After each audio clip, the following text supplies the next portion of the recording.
Dear student, this is your computer subject and chapter first about of computer. And today we are going to start our second topic, memory and uses. Okay, now start. First, memory. Two types of memory, primary storage and secondary storage. First हम primary storage memory देखेंगे, secondary storage memory को read करेंगे. तो first है primary storage, जिसे हम main memory और internal memory मतलब मुख्य मेमोरी और आंतरिक मेमोरी भी कहते हैं. तो इसके अंदर इसको हम सेव कर सकते हैं रैम में, रोम में, चैच, पी रोम, ईपी रोम में. मतलब मैंने आपको बताया था रीड ओनली मेमोरी और रैंडम एक्सेस मेमोरी. इसके अंदर हम प्राइमरी स्टोरेज को सेव कर सकते हैं. ये टेम्परेरी, इसका जो डेटा होता है वो टेम्परेरी स्टोर होता है. मतलब अगर आपके कंप्यूटर में कोई प्रॉब्लम आती है या कंप्यूटर को फॉर्मेट करना पड़ता है, तो ऐसे सिचुएशन में ये डेटा आपका लॉस हो जाता है, मतलब खो जाता है. तो ये टेम्परेरी स्टोरेज डेटा है. आप जब इसको यूज करते हैं तो काफी दिन तक ये स्टोर नहीं रह पाता. वोलेटाइल मेमोरी कहते हैं इसे. Second, CPU directly access data. जो डेटा है आपका वो सीपीयू डायरेक्टली एक्सेस करता है इसके अंदर. सेकंड, अगर पावर कट हो गया किसी भी केस में, पावर कट कोज डेटा लॉस, मतलब अगर पावर कट हो गया तो डेटा लॉस होने के चांसेस रहते हैं. इसमें लिमिटेड स्टोरेज कैपेसिटी होती है. इसकी स्टोरेज कैपेसिटी जो है लिमिटेड रहती है. इसके अलावा फास्टर डेटा एक्सेस करता है. जो आपका डेटा है उसको फास्टर एक्सेस करता है, डायरेक्ट वो एक्सेस कर लेता है. अब आता है हमारे पास में सेकेंडरी मेमोरी, जिसे हम बाह्य मेमोरी या बाह्य मेमोरी भी कह सकते हैं. जैसे उसे आंतरिक कहते हैं, इससे बाह्य मेमोरी. सेकेंडरी मेमोरी भी कहते हैं, मतलब द्वितीय मेमोरी भी कह सकते हैं.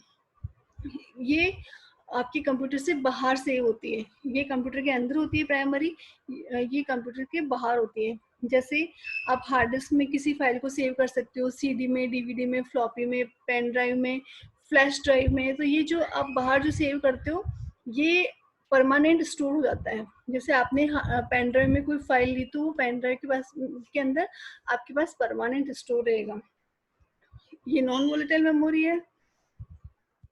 CPU does not directly access data. इसमें सीपीयू से डायरेक्ट डेटा नहीं एक्सेस होता, क्योंकि ये इसमें डायरेक्ट जाता है. इसमें हमें सीपीयू से लेना होता है. इसमें ऐसा कुछ नहीं होता कि पावर कट होने पे हमारा डेटा लॉस हो जाए, क्योंकि हमारे बाह्य मेमोरी में रहता है, हमारे फ्लॉपी में, सीडी में. या तो इसमें ऐसा कुछ नहीं होता. ये थोड़ी एक्सपेंसिव होती है, महंगी पड़ती है, पर इसकी स्टोरेज कैपेसिटी बहुत ज़्यादा होती है. इसका स्लोअर डेटा एक्सेस होता है. इसका डेटा थोड़ा स्लोअर एक्सेस होता है, उसका फास्ट होता है. तो ये हमारी मेमोरी थी, प्राइमरी स्टोरेज मेमोरी और सेकेंडरी स्टोरेज मेमोरी.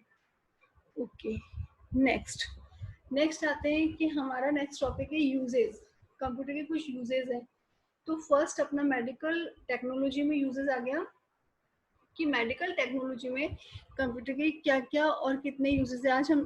आज के टाइम में आज हम देख रहे हैं कि हमारी जो टेक्नोलॉजी है बहुत आगे बढ़ती जा रही है, और हर फील्ड में, चाहे स्कूल हो, चाहे घर हो, चाहे बैंक हो, चाहे रेलवे स्टेशन हो, सब में सब जगह हमारे कंप्यूटर की वजह से ही इंफॉर्मेशन, डेटा सब एक्सेस होते हैं. तो यहाँ पे हमें मेडिकल के लिए पूछा गया है. तो मेडिकल में जो कंप्यूटर है उसका यूज वैसे मेन यूज होता है कि जितने भी पेशेंट होते हैं उनका रिकॉर्ड कीप करता है, रिकॉर्ड इकट्ठे करता है. इसके अलावा हॉस्पिटल्स में डायग्नोसिस टेक्नोलॉजी में इनका यूज होता है ना. ब्लड प्रेशर को नापना हो, एमआरआई स्कैनर्स जो करते हैं, हार्ट मॉनिटर हमें देखते हैं, ईसीजी मशीन्स होती है, जो अल्ट्रासाउंड होते हैं, सोनोग्राफी होती है, जो भी ट्रीटमेंट करते हैं, उन सारी टेक्नोलॉजी में कंप्यूटर से मॉनिटरिंग की जाती है. जैसे आपके किसी के सर में लगे तो वहाँ के स्टिच, अंदर तक के स्टिच कैसे पता करते हैं, कंप्यूटराइज सारे अंदर से उसकी पार्ट्स को देख के पता कर सकते हैं. इसी तरह से बहुत बहुत ईसीजी, ईईई या सीटी स्कैन या एक्सरे, एमआरआई जो भी होते हैं कंप्यूटर में, मेडिकल में ये सब कंप्यूटराइज्ड होते हैं और कंप्यूटर की मॉनिटर से ही इसको देख के इसको किया जाता है। तो all done work this type in medical technology वो सब कंप्यूटर्स के थ्रू ही होते हैं। तो ये कुछ एग्जाम्पल थे यहाँ पे मेडिकल टेक्नोलॉजी में कंप्यूटर के, जो मैंने आपको यहाँ पे लिख रखे हैं। नेक्स्ट हम आते हैं कि बैंक में, तो बैंक सेक्टर में भी ये सबसे पहले तो इसका मेन यूज है कि सारे अकाउंट जितने भी होते हैं उनके इंफॉर्मेशन को अपने पास रखता है, सारे रिपोर्ट, सारे कैश के जितने भी किसी व्यक्ति के कैश के जो भी सारे रिकॉर्ड कंप्यूटर की मेमोरी के अंदर सेव रहते हैं। ये सारी इंफॉर्मेशन कंप्यूटर में रहती है, उससे लेने देने की जो भी है। लेकिन अब हमारे पास आता है एटीएम। तो एटीएम का फुल फॉर्म होता है automated teller machine, is simply data terminal with 2 input और 4 आउटपुट डिवाइस।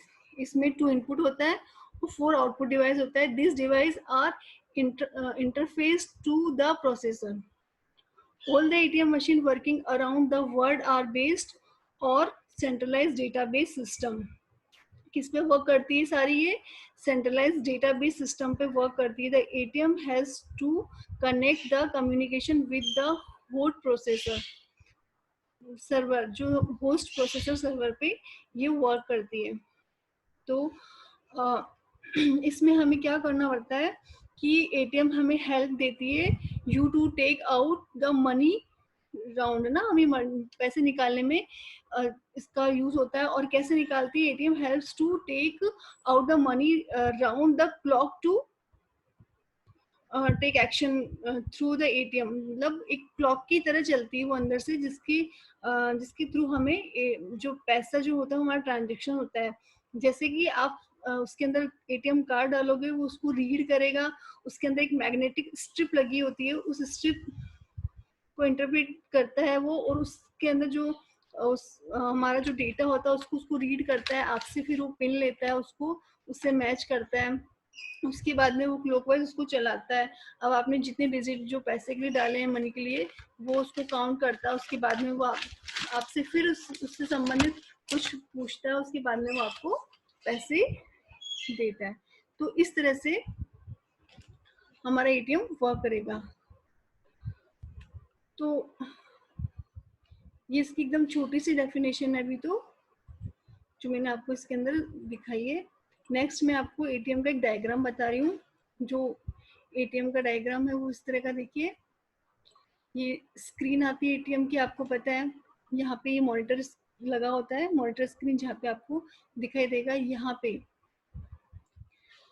ये डिपॉजिट स्लॉट है, ये कैश डिस्पेंसर है। डिपॉजिट स्लॉट में आपको अपना जो कार्ड लगाना होता है। ये कैश डिस्पेंसर है, जहाँ पे आपकी कैश आएगा। ये आपके कीपैड है, जिसमें आपको कीज डालनी होगी, नंबर डालने होगा। कार्ड रीडर, जहाँ पे कार्ड को रीड करता है। स्पीकर है, जहाँ से आपको ये वॉइस भी देगा। स्क्रीन बटन है, रिसिप्ट के प्रिंटर है, डिस्प्ले स्क्रीन है। जिसका मैंने आपको एक छोटा सा डायग्राम दिया है, जिसको आप एक बार देखिएगा और समझने की कोशिश कीजिएगा। अब आपको नोटबुक के अंदर मेमोरी में प्राइमरी और स्टोरेज मेमोरी और यूजेस ऑफ मेडिकल टेक्नोलॉजी और एटीएम की डेफिनेशन 3 पॉइंट और 3 नोट डाल के आपको नोटबुक में इसको राइट डाउन कर देना है। Thank you.